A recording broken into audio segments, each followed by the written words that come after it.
Très bien, je vois que tout le monde a pris place.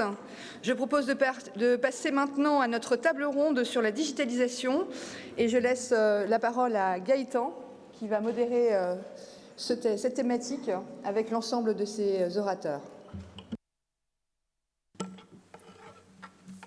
Bonjour à tous, je suis très heureux de pouvoir accueillir tout ce beau monde pour le panel sur la digitalisation qui est un vaste sujet. Donc on vient déjà un petit peu d'en toucher certains points avec les présentations du CA qui touchent une partie data et autres. Donc aujourd'hui on va essayer de dresser un petit aperçu au niveau des 4 axes qu'on s'était fixés lors du groupe de travail, à savoir tout ce qui est légal, technique, humain et peut-être une pointe d'environnement. Donc, je vais commencer d'abord par les dames pour les présentations. Donc, nous avons Faustine Cachera qui est senior associate chez Aaron Mellernack. Nous avons Sébastien Champion, responsable du BD chez Sogelife. Sébastien Proy en charge de la transformation digitale et expérience client baloise. Abraham Tacom qui est directeur IT chez Lombard. Nicolas Boulard, responsable des opérations chez GBO Cloud, donc une insurtech belge. Serge Borg, à ma gauche, spécialiste en leadership et transformation de la culture en entreprise chez SRE, et Eric Vanal, qui est CIO adjoint chez Feprabel. Gaëtan, juste un petit mot. Le son n'est pas extraordinaire, donc je suggère à tout le monde de prendre la petite oreillette qui est en dessous de leur pupitre. Je me rapproche. Est-ce que ça va mieux comme ça? Voilà. Sinon, l'oreillette est très utile. Super. C'est OK? Parfait. Donc, ayant présenté les panélistes, on va d'abord un petit peu poser le contexte. Donc, je vais demander à Sébastien, est-ce que la digitalisation est une fin en soi? Quelle est ta vision de la chose? Alors, bonne question. C'est vrai que quand on parle digitalisation, ou plus généralement transformation digitale, on retient souvent que le mot digital. Et finalement, le digital, comme tu l'as dit, n'est pas une fin en soi, c'est plutôt un moyen. Et le moyen de quoi? On en a parlé tout à l'heure, la complexité des process ou des services qu'on peut offrir. En fait, c'est le moyen de les simplifier.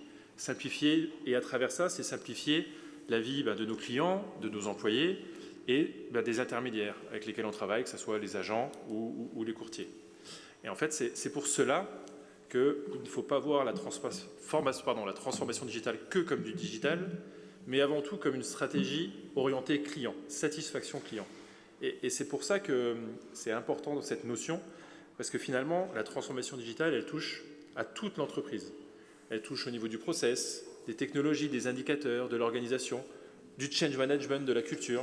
Donc c'est vrai que retenons que la transformation digitale, c'est avant tout quelque chose pour satisfaire nos clients avant tout. OK. Donc merci pour la transition. Donc je vais m'adresser directement d'abord à Abraham pour la partie un peu plus technique et puis à Serge. Abraham, quels sont les postulats de départ? Je m'adresse au directeur IT au niveau technique avant de se lancer dans un projet de digitalisation.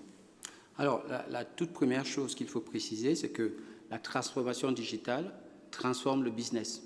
Ça peut être un aspect du business ou remettre complètement en cause le business model de l'entreprise. Donc, en tant que responsable du système d'information de l'entreprise, il faudrait que j'aie une compréhension claire des objectifs de la transformation de mon entreprise. Donc, chez Lombard, nous sommes partis de ça, de qu'est-ce que nous souhaitons atteindre comme objectif d'un point de vue business, qui est évidemment de faire en sorte que faire du business avec Lombard soit le plus simple possible pour nos partenaires, notamment maintenir la marque de fabrique de Lombard, qui est faire du sur-mesure. Une fois que la technologie a une bonne compréhension des objectifs à atteindre, il devient beaucoup plus simple de se poser les bonnes questions, à savoir, est-ce que nous disposons de la technologie qui nous permet d'atteindre ces objectifs-là? Est-ce que nous disposons des ressources humaines avec les bonnes compétences pour atteindre ces objectifs? Et est-ce que nous avons suffisamment défini les critères qui nous permettront, au fur et à mesure que nous avancerons dans ce parcours, parce qu'il s'agit d'un parcours qui s'étale sur une durée assez importante, est-ce que nous avons suffisamment défini les critères qui nous permettront de savoir si nous sommes sur la bonne voie ou s'il faut ajuster le parcours en fonction de ce que nous constatons sur le chemin? Donc ça, c'est des questions qu'on se pose une fois qu'on a une compréhension claire des objectifs qu'on souhaite atteindre avec la transformation. On s'est fixé. OK, merci. Tu as parlé d'humain, donc je vais m'adresser à Serge. Quand on parle de digitalisation, il y a toujours un petit côté frustration ou crainte qui se manifeste, que ce soit au niveau du parcours dans l'entreprise pour les employés, que ce soit au niveau des intermédiaires, que ce soit au niveau, je vais dire même du client. Certains clients sont abandonnés avec le digital par les personnes un peu plus âgées. Les employés ont peur qu'on prenne leur place. Et il y a un côté peut-être des fois déshumanisation quand on parle de digitalisation. Quels sont, selon toi, les points d'attention qu'il faut avoir lorsqu'on déploie un projet digital au niveau humain? Merci. Oui. Il y en a beaucoup, et peut-être le premier, c'est de croire que l'homme n'aime pas le changement. Je crois que ce postulat-là crée beaucoup de freins en soi. Je crois plutôt que les hommes et les femmes n'aiment pas le changement quand ils comprennent pas le sens, ouais. Quand ils voient pas leur propre intérêt, et comme tu dis, quand ils ont peur ou qu'ils se posent certaines questions peut-être un peu plus fondamentales. Les choses que je vois, c'est que ce type de transformation est extrêmement collaborative, comme tu l'as dit, comme ça a été exprimé également par Sébastien, et que du coup, tous les fonctionnements en silo ou en semi-silo sont mis à mal et viennent du coup percuter de plein fouet le développement du projet. Ça, c'est sans doute le premier élément. Le deuxième élément, c'est que ces processus qu'on digitalise, ils fonctionnaient avant. Et j'ai rarement vu des projets où on dit « c'est bien, la manière dont tu as fonctionné jusque maintenant, c'est bien ». Souvent, je vois l'inverse. On dit, regarde toutes les erreurs que tu as faites ou que tu pourrais faire, toutes les sources d'inefficacité en fait autour de ton périmètre. Et ça, c'est très difficile à vivre quand on a un peu d'ego ou même tout court d'être pointé du doigt. On a plutôt une réaction de se dire, c'est chez l'autre que ça va pas, mais chez moi ça va. Puis là, tout d'un coup, non, chez moi ça va pas non plus. Donc ça, c'est un deuxième frein. Puis un troisième frein, surtout lors du déploiement, c'est toutes les visions du monde qui sont remises en cause. Tu l'as exprimé, est-ce que la machine va prendre ma place? Si les personnes se posent ce type de questions, est-ce que je vais être capable d'acquérir ces nouvelles compétences? J'ai 50 ans, j'ai déjà fait beaucoup, j'ai appris beaucoup, j'ai peut-être plus envie. Et ça va être les vrais freins au déploiement. Et donc les quelques... comment je peux dire, ce qu'on peut faire contre ça, c'est avoir un sens qui a été travaillé ensemble, avoir une culture de l'agilité qui soit vraiment présente et pas que les méthodes agiles, c'est-à-dire comprendre le pourquoi, comme ça a été dit, puis pouvoir parler de ses émotions. Ça semble un peu bizarre peut-être en entreprise, mais dans ce genre de transformation. Merci. Donc, on a parlé de l'aspect, on va dire, dresser un peu un état des lieux, l'aspect IT, l'aspect humain. Sébastien, je m'adressais à toi. Est-ce que tu peux nous donner un petit peu aujourd'hui, suivant les discussions qu'on avait eues, l'état du marché? Comment ça se passe? Est-ce qu'il y a une harmonisation qui est faite à ce niveau-là? Voilà, j'aimerais ton ressenti sur ce point. D'une part, il est important de noter que les assureurs vie en libre prestation de services ont dû s'adapter à la demande des partenaires. Ça s'est matérialisé en fait par la crise du Covid, où ils ont dû adopter des solutions digitales rapidement. Les solutions qui ont été mises en œuvre, elles ont été complexes de par la nature du business, c'est-à-dire qu'on opère en libre prestation de services sur plusieurs marchés avec des réglementations qui sont différentes. On propose des solutions qui sont sur mesure, donc par définition complexes. Donc c'est difficile de digitaliser notre business, en tout cas sans le standardiser. Et d'autre part, la difficulté réside dans le fait que les demandes des partenaires ne sont pas homogènes à ce jour. On se retrouve dans la situation où on va recevoir des demandes de la part de partenaires sur des solutions digitales qui leur sont propres, qu'ils ont développées eux-mêmes. Et donc, quelle est la capacité de l'assureur à accepter la solution d'un partenaire? Mais à côté de ça, les assureurs ont développé leurs propres solutions et qui sont elles-mêmes différentes. Donc, pour un partenaire, c'est complexe de jongler avec ça dans la mesure où, on le mentionnait tout à l'heure, environ 4 assureurs par courtier. Ça veut dire 4 façons de se connecter, 4 systèmes différents, 4 façons de travailler finalement. Donc la question qui se pose aujourd'hui, c'est est-ce que la solution assurantielle est la seule et est-elle la seule qui doit exister? Ok.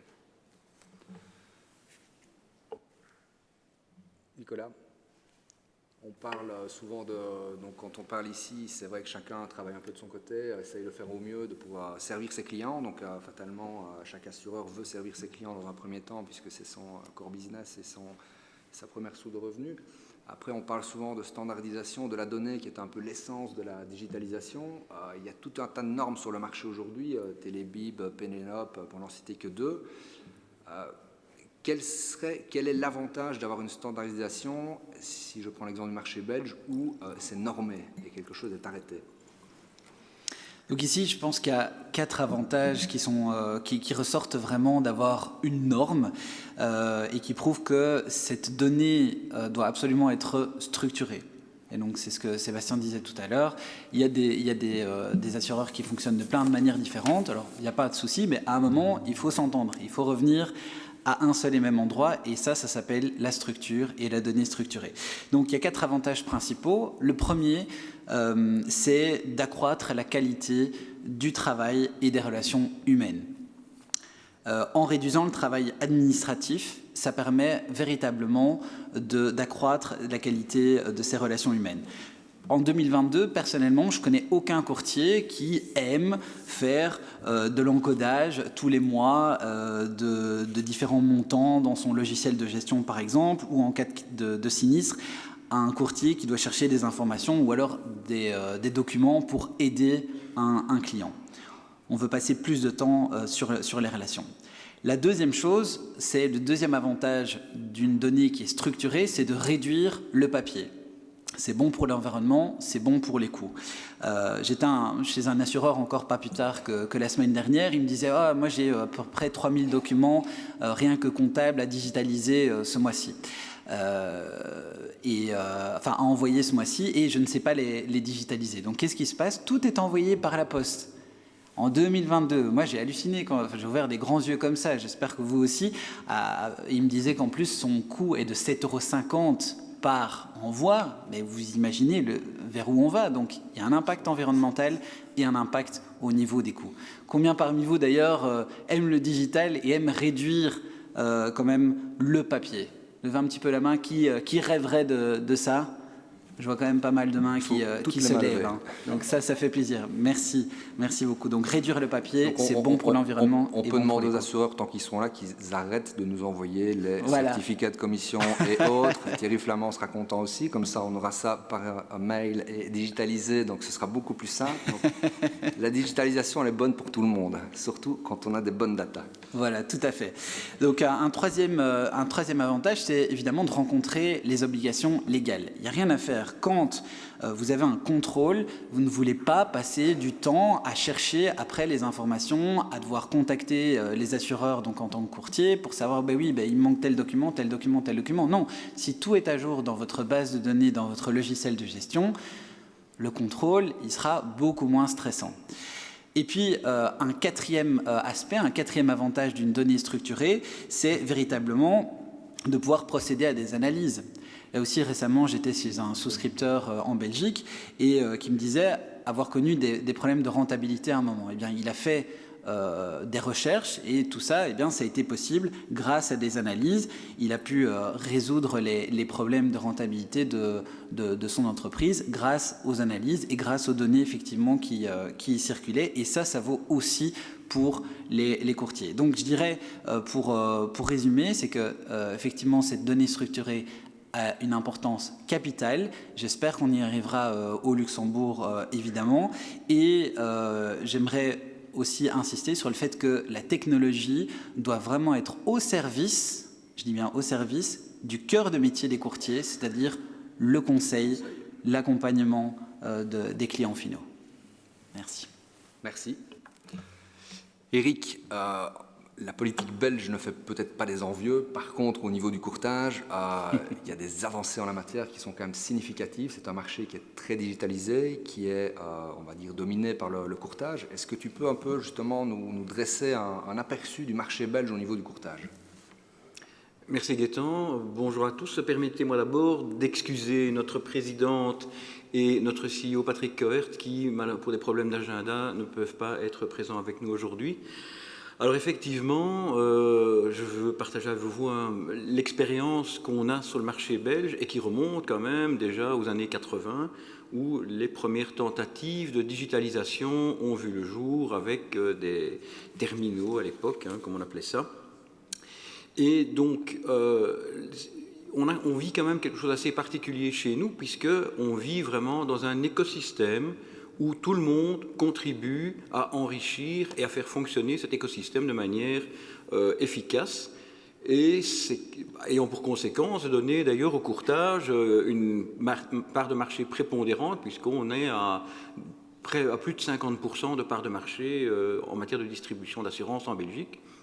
Et c'est notamment parce qu'on a des outils et un partenaire qui s'appelle Portima, qui permet de nous faciliter la vie, comme l'a dit Nicolas, en matière d'échange de données. Donc nous avons, toutes les données sont standardisées, ce qu'on appelle la normalisation chez nous, qui est une norme propriétaire et gratuite, et auquel participent toutes les compagnies actives sur le marché du courtage en Belgique, les fédérations professionnelles de courtiers et Assuralia, qui regroupe tout ça. Et donc, tout ce monde se nourrit d'échanges, et donc d'abord de conception, et après des échanges liés donc à améliorer le système pour alimenter les logiciels respectifs des compagnies. Mais tout l'environnement se parle entre soi, et donc ça permet évidemment de recueillir des données qui sont les mêmes pour tout le monde, et de faciliter la vie, je dirais, des courtiers.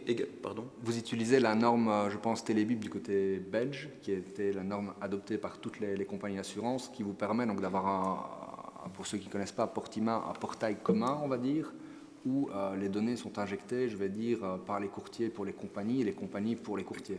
Oui, tout à fait. Donc tout le monde parle le même langage, ce qui est quand même une gageure en Belgique, hein, quand on sait les problèmes de langue par ailleurs. Eh bien, mais tout ça est intégré et permet d'évoluer également avec les nouvelles technologies, avec les contraintes régulatrices, puisque, j'entendais tout à l'heure, on parlait d'anti-blanchiment. Ben, chez nous, toutes les données, les critères, les clignotants, tout ce qui concerne la démarche de la rencontre avec le client jusqu'à la reddition, je dirais, de compte, ou en tout cas lors de contrôle vis-à-vis de l'autorité de contrôle, tout ça est intégré. Et donc les logiciels de gestion, donc Brio, pour ne pas le citer, qui est le logiciel de Portima, permet de faire des extractions de toutes ces données et de préparer les contrôles au mieux, sans devoir perdre son temps, perdre les données. Alors, une dernière petite chose, l'avantage aussi, c'est qu'on évite toutes les doubles saisies, les transferts de données, etc., puisque tout ça est intégré. Donc, vous allez, par exemple, de votre logiciel de gestion vers le portail de la compagnie, vous faites une tarification, vous faites un acte technique. Cet acte est validé par la compagnie et ça revient sous forme de ce qu'on appelle un bloc retour, qui est donc la donnée validée que vous pouvez directement intégrer, voire parfois même de manière automatique, dans le logiciel. Et petite cerise sur le gâteau, donc je dirais l'évolution s'est faite vraiment petit à petit, étape par étape. Donc c'était d'abord de fournir un outil solide, cohérent et puissant aux courtiers, pour ensuite l'ouvrir, je dirais, aux clients finaux, en leur donnant la possibilité d'avoir des applications sur téléphone mobile où ils ont la possibilité de voir leur portefeuille, leur contrat, et y compris faire des mises à jour en direct avec la compagnie, puisque tout ça est intégré.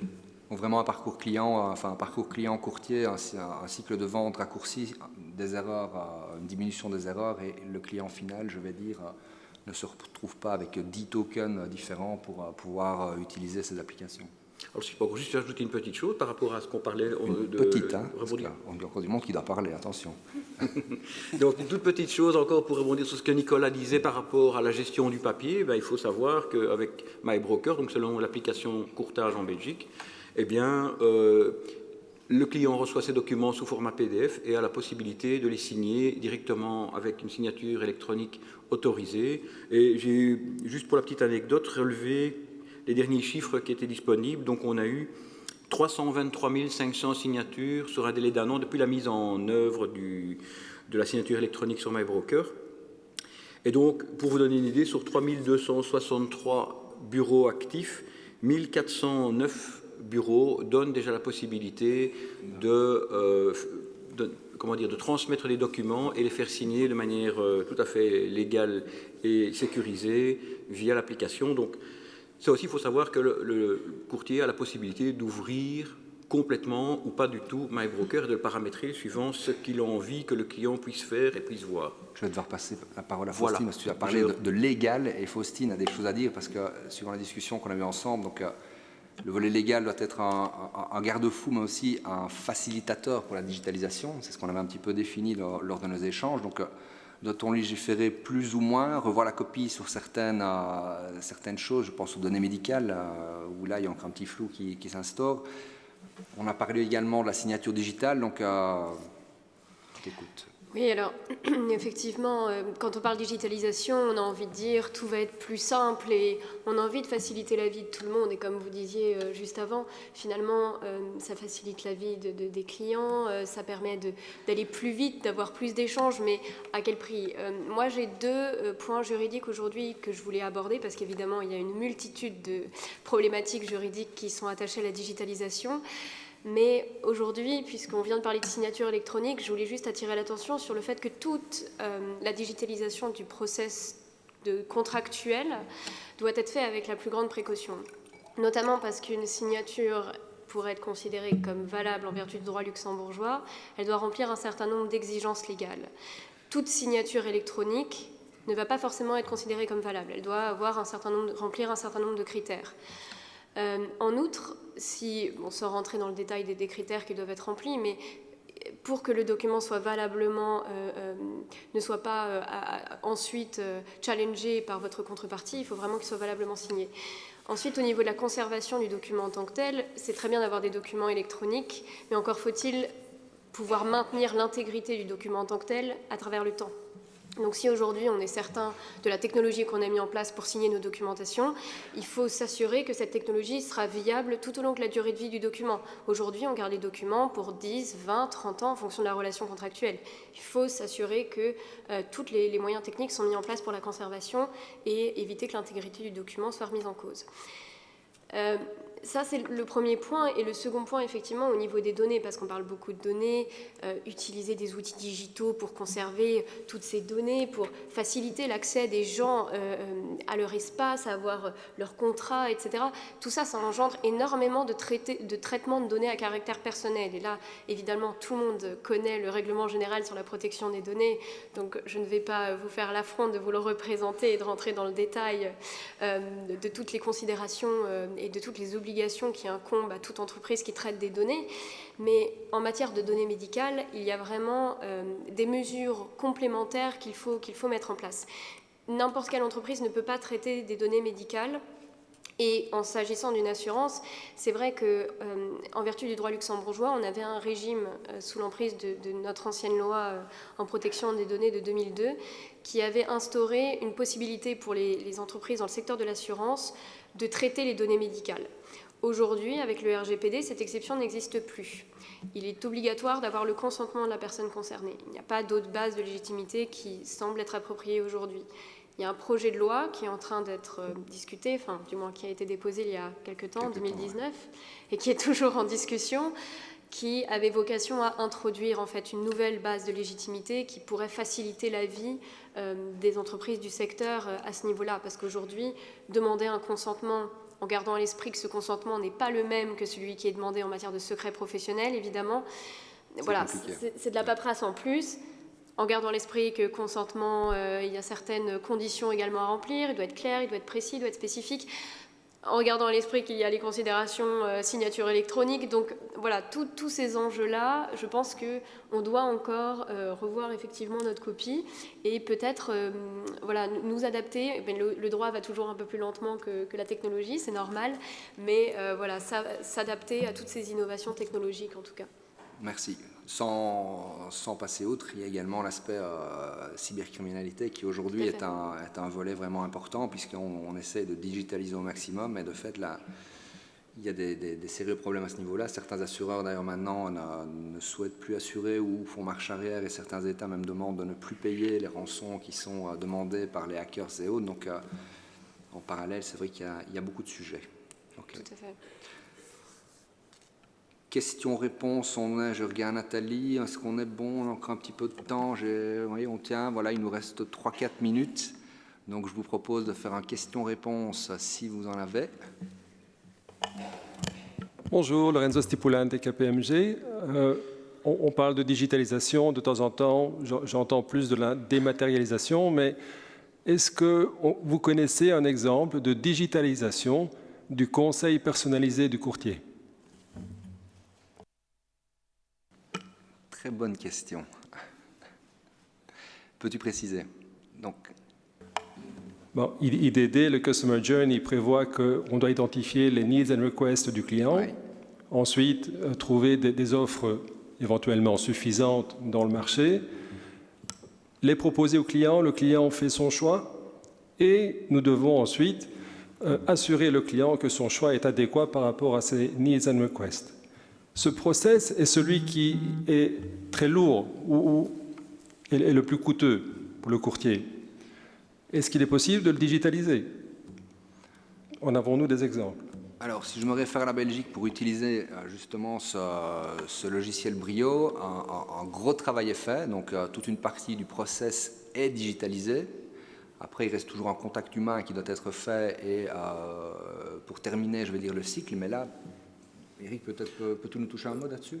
Bien sûr, avec plaisir. Oui, effectivement. Donc, on a, évidemment, ça dépend de la complexité du produit, si on est en vie ou en non-vie, mais il y a certains process qui sont déjà tout à fait intégrés avec des scénarios qui sont intégrés dans le logiciel de gestion.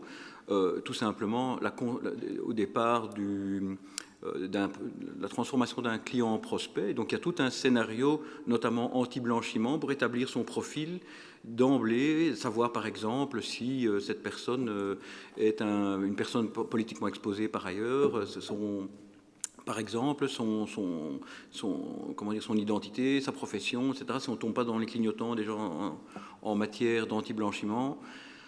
Et alors ensuite, on continue, et vous avez le logiciel vous guide. On en revient un petit peu, je te coupe, on en revient un petit peu au niveau de normaliser oui, tout à fait. le marché. Et donc, par exemple, même pour les produits complexes en vie, maintenant, c'est intégré dans le prochain release qui aura lieu maintenant, mois d'octobre. Donc, toutes les possibilités, y compris ce qu'on appelle chez nous la branche 23, donc les produits vie basés sur l'investissement, qui permettent de faire des arbitrages et même de faire des comparaisons, à condition, bien entendu, d'avoir le pont qui nous permet d'aller vers la compagnie. Donc, ce qu'on appelle les échanges de contexte, donc c'est-à-dire vous avez le profil de client qui est digitalement poussé dans le portail de la compagnie. Merci Eric. Merci. D'autres questions? Personne? Vous êtes sûr? Nathalie? Écoute, je pense que vous étiez très clair. Super. À moins qu'il y ait d'autres questions, n'hésitez pas à appuyer sur le bouton. Sinon, n'hésitez pas, oui, n'hésitez pas, les panélistes sont là, on était beaucoup à table, on va dire ça comme ça, donc peu de temps de parole, tout le monde est à votre disposition après lors du cocktail, donc je pense que chacun se fera un plaisir de vous rencontrer, de répondre à vos questions, que ce soit les amis belges, que ce soit les personnes de différentes compagnies.